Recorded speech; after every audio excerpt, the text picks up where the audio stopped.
Any other cover crop questions? So when you're, Yeah. if you have a really late season crop, you've got tomatoes, they're doing great, you take them way into October. Okay. What's a good, sure thing cover crop to sow really that late in the season? End of October, probably going to roast crop. You get a little bit of cover on that. And you can put veg with it, you may not see the veg until the spring. Crimson clover might try to come up and freeze out. I don't know what happened with foster peas. Where are you located? Right here. Oh, here. You're probably down the rye, and you go ahead and put some vegetables up front in the spring on the stalks as well. That is a tough question. I mean, like, if you have a fall brassica and it finishes in December, you're just going to have to wait till winter breaks and plant. We just seem to run into that a lot. I see a lot of other people doing that same thing. You get a good market for those late tomatoes. But undersown. There you go. I Undersown. should know that. Yeah. That's the way to go. You understand red well. clover. Yeah. Unless you got that on plastic. But see, winter squash is the same way though. I'm harvesting winter squash in September and October, you know. We're talking, big squash. And, You know, a lot of growers up north will overseed it with red clover. yeah, Even at last cultivation, you just get little tiny red clovers all over the place. They don't seem like they're doing very much, and you know when the frost comes and kills the squash, and the summer weeds, this understory red clover will take over. And yeah. Anybody else? Yeah. Go ahead. Well, I already asked Patrick this once, and this is about blueberries. And right now, between blueberry patches or rows, I use mulch. I just use regular hardwood mulch. Okay. But he suggested, well, I could use a white clover and then mow. But is there any other rotation type of system that might be more beneficial to the blueberries? You know, where I might patch, I think one of the things you said was cowpeas maybe is a source, but you know, where I'm not actually going in and harvesting. I could probably put that in and then let that grow up and knock it down, put something else in later. Or what would you recommend there? Honestly, with blueberries, how wide apart are your rows? Well, they're not very wide, about a width of a mower, you know? I mean, it's not very... Oh, you see, blueberries are usually planted in rows about 10 feet Yeah, apart. farther, yeah, I know. What This I is would on a normally hillside. recommend, oh, you're gonna see hillside? What I would recommend is keep it in a perennial, you know, and put some white clover in. And keep your soil acidification confined to the blueberries so that your grass can grow, you know, it doesn't have to be 7, but it can be 6. And then your blueberries can be in more acid soil, but you can maintain the peat loss. And maybe a little sulfur if the pH starts to go up like it. And I would grow the clover in the grass because when you mow that clover and grass and blow some of the cookies towards the blueberries, you're feeding them with the nitrogen. Okay. And then you really, especially on a slope, and also just for picking it for trafficability, you want turf. And it doesn't have to be mowed like a golf course or like a manicure lawn, but you know, just enough so that you know it's not growing up tall and feeding with blueberries and making it hard to get to them. Yeah. Anybody else? I've been planting winter or annual, not annual, cereal variety. Yes. Crimson clover now for probably 3 years. Every winter, my whole body, because Okay. you know we take up, we do landscape fabric, keep the weeds down, Yeah. and then we pull all that up, and then you know I go through and I plant cover crops. And that's what I've always done. Yeah. So what should I do instead of annual rye or cereal rye? Give it a break. The crimson clover I like because do you not have any winter vegetables or cool season vegetables that you would grow? Yeah, I mean in the spring we do all the spinach and the lettuce and all that kind of stuff like that. Well, you don't want your winter rye ahead of that, so ahead of spinach. Oh well, yeah. If you have a field that you get out of by the end of August, you can plant oats and peas, and they'll mostly die down. Die down. Okay. Now they may not die down completely because of our warming winters, but they'll be set back enough that they should be easy to till in. Now if you delay your tillage, of course they'll grow up like crazy, like I had at home. Yeah, But you can get in there in February, March, and then you can work that oats and peas in. You know, you want to design your rotation so that you're shifting not only the species, but also the timing when you till, because that helps you with your weed management. we started doing that with English peas, and that, you know, because they're planted so much earlier in fava beans. So we're doing something different there, you know, because of the earliness that we want to plant. We have to get it ready because in February and March, a lot of times it's too wet to do it. So all I got to do is go in and make the furrow and throw the seeds in, cover it up, and I'm done. And that's after what cover crop? Well, right now it's after crimson clover. Right. Well, if it's crimson clover, you're going to have to till it in. Yeah.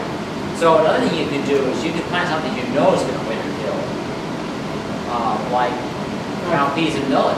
Well, I've tried Japanese millet. Is that it? That one doesn't do so well in the fall. It's a lot like foxtail in that it has a daylight response, and after the summer solstice, you plant it. It grows up a couple of foot or so and forms seeds.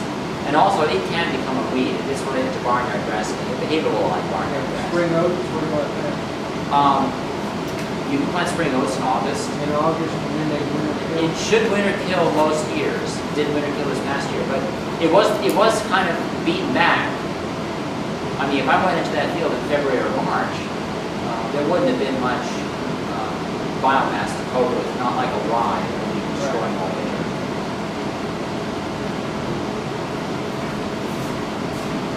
Anything else? Well, maybe nothing. Well, just to clarify, I think you said, isn't it Southern Seed Exposure, or what was the Southern source? Exposure Seed Exchange. Oh, that's a it, local yeah. farm supply store, yeah. That's out of Virginia. Well, I think it's all over the South, yeah. Thank you. Yeah. Maybe I'll just do a very quick pass through the next section, which is a little bit about technique and seeding technique and stuff. And then we'll take a good break. Let's have a good break, be dinner, so let's you keep talking until dinner's ready. Okay? All right. And that won't be real far off. The oven did not torch the first pizza, which means we're going to start making it. Didn't torch it, so it's good. That's the way it works with wood fired oven. You put one in, it's always a sacrificial lamb, so you don't. I didn't put a lot of fancy ingredients on the first one. Because if the oven was wrong, it's just a truck from open cap. But it wasn't, so we're in good shape. Okay. So just some pointers about how to be successful with cover crops. And the first thing is to choose the best cover crop for the season and for the purpose that you're working with. And that's hopefully what the last hour of information might help you with. And also, one of your handouts is called Cover Crops for All Seasons. It'll help you with all of that.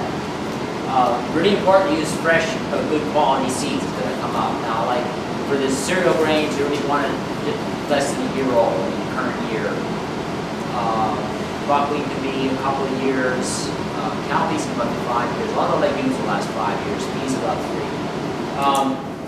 3. You plant a mixture of a legume and a grass, and some that's try these polycultures. Optimum seeding rates, and then planting technique we'll talk a little bit about. And it makes sense to irrigate or fertilize your cover crop if necessary to get it established.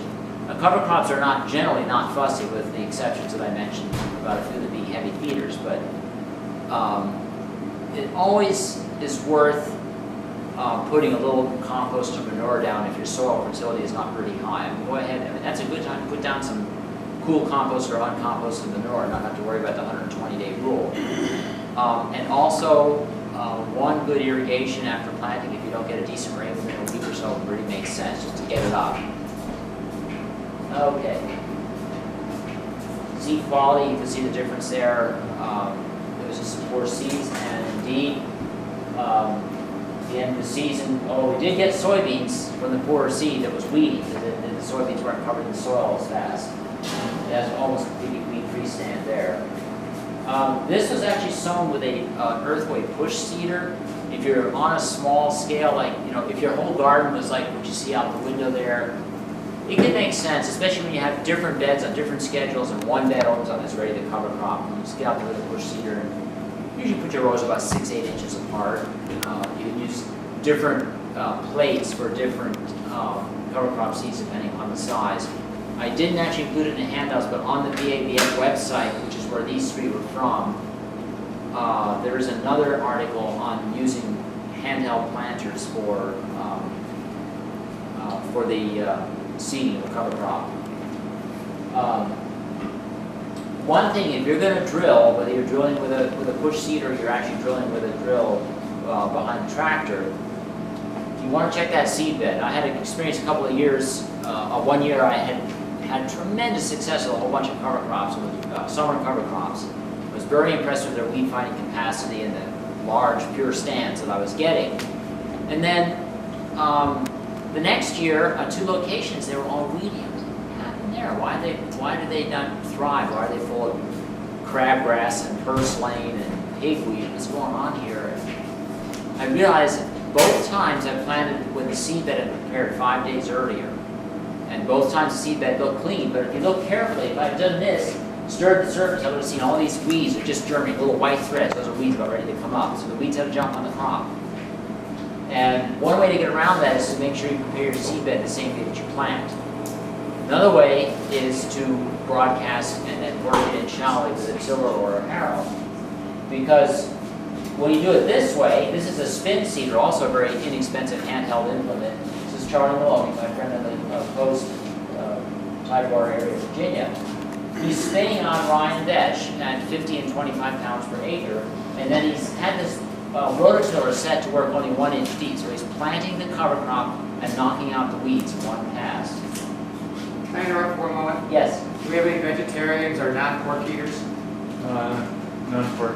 Okay, all right.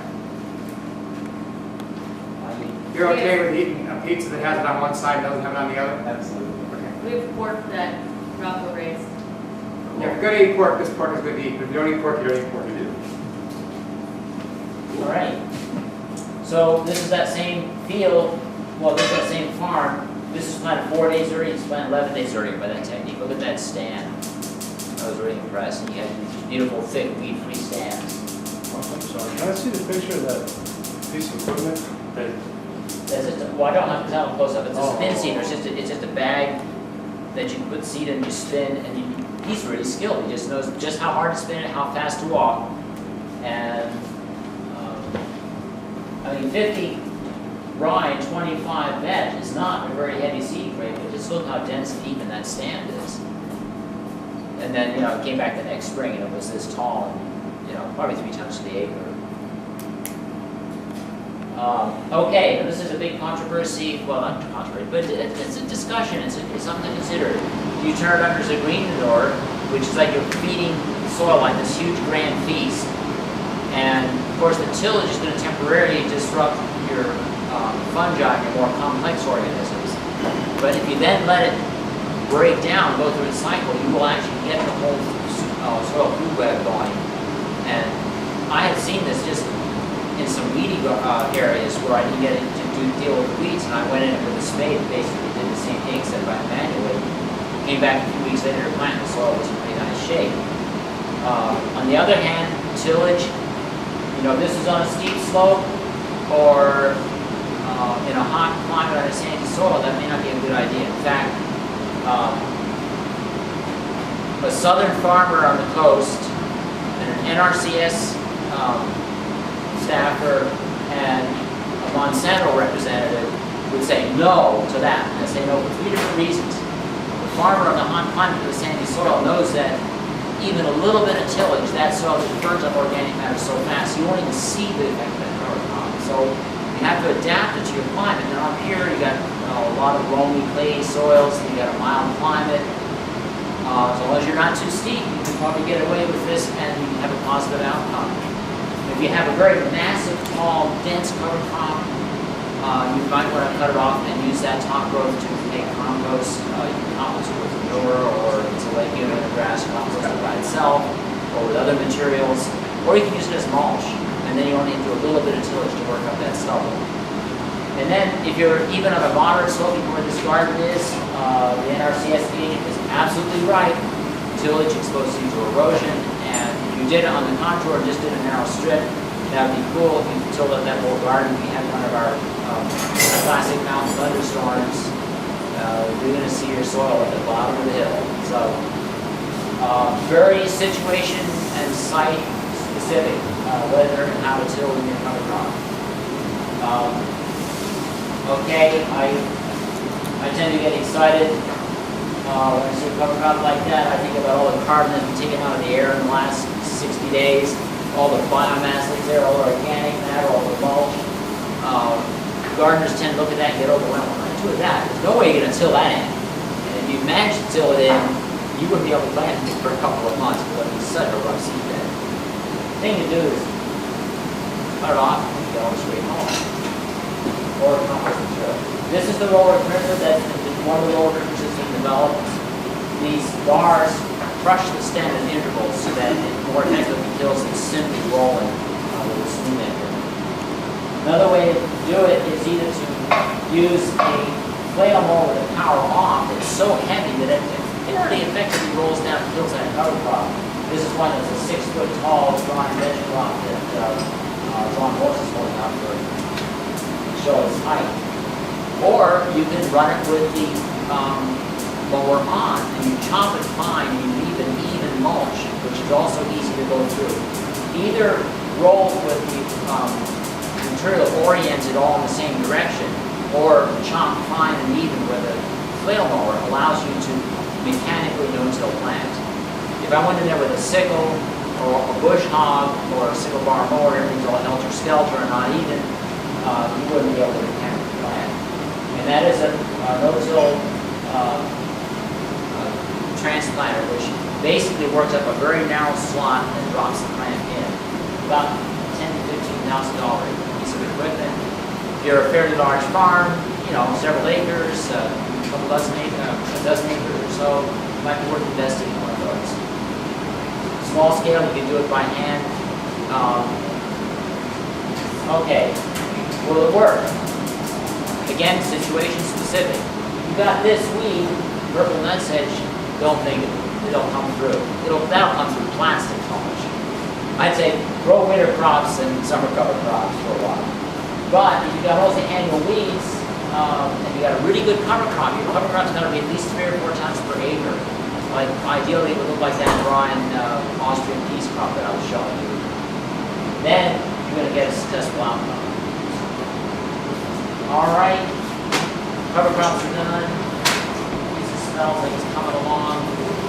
I kind of feel like not lecturing at you anymore. If we have to wait for dinner, I'm going to go outside and see. A little bit of a mix. And then there's some leftover, I think that was ryegrass that we mowed. Excuse me. Oh, this stuff. Yeah. That's oats. Oats, yeah, oats. And then we flail mowed it. And then that crop.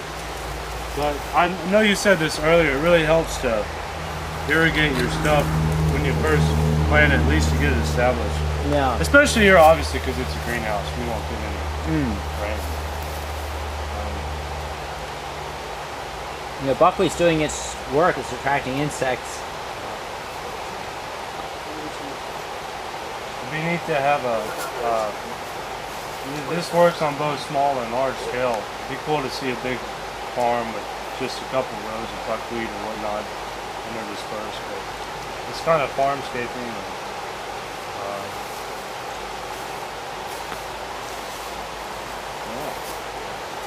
But in general, let's say this these cowpeas in here, this is in between crops, right? I mean, you've got a little bit of crop action going on, but that's left over, right? I mean, the kale there, or are you really? Yeah, the kale and this little celery and the chard and that, you know, it's all just kind of leftovers. Yeah.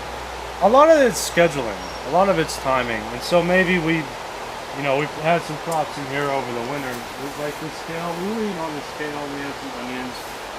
And so let's give it a rest summer, or attack some weeds, give it some competition with some cover crops, and put some stuff back in the soil. And then probably here shortly, within the next couple months, we'll let this get more established, flail mow it, and that's one of many techniques. We'll probably flail mow it and then put in a spring, or excuse me, fall crop, some brassicas. When did you plant your fortes? What is this, the end of June? Yeah.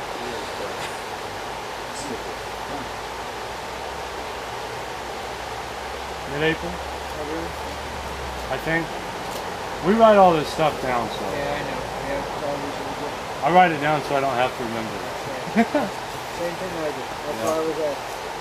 So how long was the squash been in the ground? That squash has been there for quite a while. We've been picking on that for at least 3 weeks, maybe a month.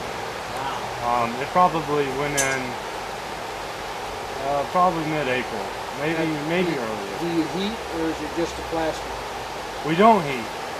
It's just plastic, and we'll roll up the Yeah. walls. During the hot days? Yeah. And then down during You do a little dance in May, and you do a little dance in like early October. But that only lasts a couple weeks, and then you just kind of roll it up and leave it go. What do you plan after this cover crop here? Well, maybe another, maybe a brassica. We'll probably let this go for the summer. We may come in with, you know, a brassica or what we might do is, and I think you talked some about this as well, is mow this and actually work it in. Yes. If we're doing transplants, we generally, and again, it's just one of many techniques, we'll flail mow it, and then we'll put our transplants in and let that soil, the web, you know, of the soil just completely decompose, and that's our mulch there. But when you're direct seeding, like we may come in with a carrot or a beet, Right, then you need to still in to break you down. need to till it in and break it down. But I would say definitely go ahead and just, do you have a little walk behind flail mower? You just do one We do, it's right over there, yeah. Cool. on the BCS or Nice. Let's see what That's else what we I have. would do. If you get a transplant anything in there, or even put large seeds in, very large seed and stuff, you might be able to, like if you're going to do garlic after that, Yeah. you just mow it. See, this bed needs to get weeded, it needs to get, you know, covered Yeah. up or planted or something. But, and I know you said this too, just that bare soil is so bad. I'd much rather see, I'd rather have a Johnson grass than bare soil. Yeah, me too. It's just, bare soil is really rough on it. And a lot of these crops, a lot of these summer crops, especially those peppers and whatnot over there, there's a lot of residue still left over, excuse me, from winter cover crops that were flailed this spring. What's the gray powder on them? Is that surround? Surround. Oh, Yeah, okay. that's surround. What are you repelling with the surround? The specific critters? Mainly heat. We had a lot of heat stress here last. Heat stress. Yeah, we had some heat stress here last summer.